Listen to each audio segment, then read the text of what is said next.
हे दोस्तों, कैसे हैं आप लोग। ये क्वेश्चन नंबर 30 का पार्ट बी है जो लास्ट ईयर आपके एग्जामिनेशन में आया था 2024 के मैथ्स के पेपर में। एक 3 मार्कर क्वेश्चन है, बहुत इजी क्वेश्चन है। इसमें लिखा है एक सर्कल विद सेंटर हो, एक सर्कल इसका सेंटर हो है और रेडियस 8 सेंटीमीटर दी हुई है, is inscribed in a quadrilateral. इसको हमने क्वाड्रिलेटर के अंदर डाला है। क्वाड्रिलेटर हमारा ABCD दिया हुआ है, जहाँ पे PQRS ये पॉइंट्स ऑफ कॉन्टेक्ट हैं। इफ़ AD इज़ परपेंडिकुलर, मतलब कि ये चारों की चारों साइड्स टेंजेंट्स हैं। फिर लिखा है if AD is perpendicular to BC, अगर ये AD परपेंडिकुलर है DC पर, मतलब ये एंगल आपको 90 डिग्री दिया हुआ है। BC equals to 30 centimetre, BC आपको 30 सेंटीमीटर दिया हुआ है पूरा complete. And BS equals to 24 centimetre, आपको BS 24 सेंटीमीटर दिया हुआ है। तो हमें निकालना है find the length of DC, हमको ये DC फाइंड करना है। तो देखते हैं क्वेश्चन कैसे होगा। पहले मैं आपको डायग्राम पे सिखा रहा हूँ, फिर मैं आपको स्टेप्स लिखना बताऊँगा। तो क्वेश्चन में आपको जो जो गिवन है ना, उस हिसाब से क्वेश्चन सॉल्व करना चालू करते हैं। आपको DC निकालना है, ठीक है।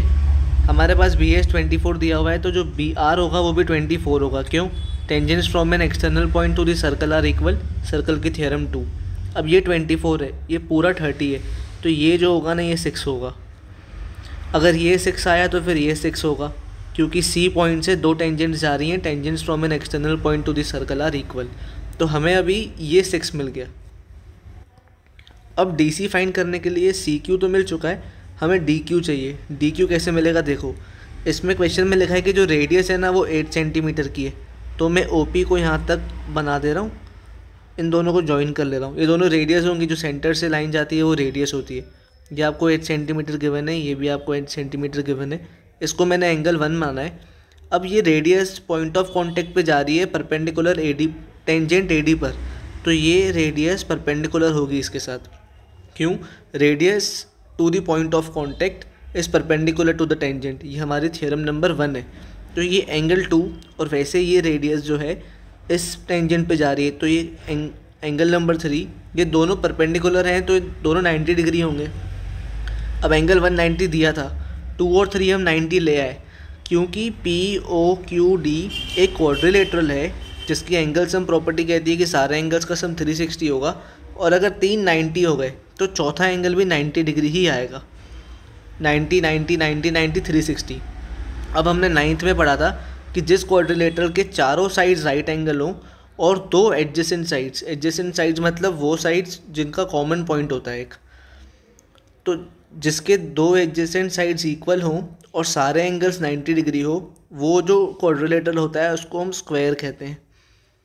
अब ये स्क्वायर हो गया OPDQ, ये 8 सेंटीमीटर दिया हुआ है, और तो DQ भी आपका 8 सेंटीमीटर आ जाएगा, सारे साइड्स इक्वल होते हैं। अब DQ 8 सेंटीमीटर, CQ 6 सेंटीमीटर, तो DC आपको 14 सेंटीमीटर मिल गया। क्वेश्चन तो सॉल्व हो गया, पर इसको लिखना आना चाहिए। स्टेप्स बहुत ज़रूरी हैं। आता हमको सब कुछ है पर हम लिख नहीं पाते बस। तो अब मैं स्टेप बाय स्टेप बिल्कुल क्वेश्चन सॉल्व कर रहा हूँ। पहले तो लिखते हैं गिवन, जिसमें दिया हुआ है कि in circle centre O radius 8 centimetre, R नहीं लिखेंगे यहाँ पे, 8 सेंटीमीटर लिखेंगे। BS इक्वल्स टू 24 सेंटीमीटर, आपको BS 24 सेंटीमीटर दिया हुआ है। BC इक्वल्स टू 30 सेंटीमीटर, आपको BC 30 सेंटीमीटर दिया हुआ है। एंगल 1 इक्वल्स टू 90, ये आपको एंगल 190 दिया हुआ था। इतना हमें गिवन था। अब हमने क्या किया है, कंस्ट्रक्शन किया है। तो ज्वाइन करेंगे OP एंड OQ, फिर हमने OP और OQ को ज्वाइन किया। ये सब लिखना पड़ता है। फिर अब देखो BS 24 दिया हुआ था, तो हमने BR को 24 लिखा। कैसे लिखा? BS equals to BR equals 24 centimetre, tangents from an external point to the circle are equal. ये स्टेटमेंट बहुत ज़रूरी है। फिर उसके बाद BC 30 सेंटीमीटर दिया हुआ था, ये 24 था, तो ये बचा हुआ हिस्सा 6 होगा। यहाँ पे लिखा है BC equals to BR plus RC, but BR equals to 24 centimetre, proved above, यहाँ पे हमने प्रूव किया है। And BC equals to 30 centimetre, ये BC हमको गिवन है 30 सेंटीमीटर, तो ब्रैकेट में लिखा है गिवन, रीज़न देना पड़ता है हर स्टेटमेंट का। 30 इक्वल्स टू 24 प्लस RC, तो 30 माइनस 24 RC आपको 6 सेंटीमीटर मिल जाएगा। अभी हमने RC को 6 बताया, हमें CQ 6 बताना है। तो next step now RC equals to CQ equals to 6 centimetre. Why? Tangents from an external point to circle are equal. आप अपनी NCERT की एग्जाम्पल चेक करोगे ना, तो वहाँ हर एक चीज़ के बाद ब्रैकेट में वो लोग वाई लिख देते हैं। ताकि आप बताओ कि रीज़न क्या है, मतलब ये रीज़न आपको एग्जामिनेशन में लिखना रहता है, मार्किंग स्कीम में भी ऐसे ही आता है। अब देखो हमने सी क्यू 6 सेंटीमीटर तक प्रूव कर दिया, अब हमें डी क्यू के पीछे पढ़ना है। तो अब also O P perpendicular to P D and O Q perpendicular to D Q, यहाँ पे हमने इन दोनों रेडियस को परपेंडिकुलर है ये लिखा है। तो radius to point of contact is perpendicular to tangent, ये स्टेटमेंट बहुत ज़रूरी है। जिससे क्या मिला, जिससे हमको एंगल 2 और एंगल 3 90 डिग्री के इक्वल मिले। तो वही लिखा है angle 2 equals to 90, angle 3 equals to 90। Now in quadrilateral O P D Q, मैं इस क्वाड्रिलेटरल की बात कर रहा हूँ जिसको सर्कल बनाना है, ये वाला O P D Q. Angle 1 plus angle 2 plus angle 3 plus angle 4 equals to 360 degree angle sum property के ज़रिए। But angle 1 equals to angle 2 equals to angle 3 90 degree हमने प्रूव कर दिया। 90 प्लस 90 प्लस 90 पुट किया, angle 4 यहाँ पे था, ये बनेगा 270 और इस 270 को मैं वहाँ ले गया माइनस करने के लिए यहाँ पे नेक्स्ट स्टेप में। एंगल 4 मुझे मिलेगा 90 डिग्री। अब हमने यहाँ पे एक स्टेटमेंट लिखी, ये भी स्टेटमेंट बहुत ज़रूरी है। Quadrilateral with each angle as right angle and 2 equal adjacent sides square. वो क्वाड्रिलेटरल जिसका हर एंगल 90 डिग्री का होता है और 2 एडजेसेंट साइड्स इक्वल होते हैं उसको स्क्वायर कहा जाता है। अच्छा स्क्वायर हुआ तो उसके बाद क्या, ये स्क्वायर हो गया तो ओ पी जो है वो डी क्यू के इक्वल मिलेगा 8 सेंटीमीटर 8 सेंटीमीटर। और नेक्स्ट स्टेप में हम डी क्यू और क्यू सी को प्लस करके 14 लिखेंगे। O P equals to D Q equals to 8 centimetre, sides of square are equal, ये स्टेटमेंट भी बहुत ज़रूरी है।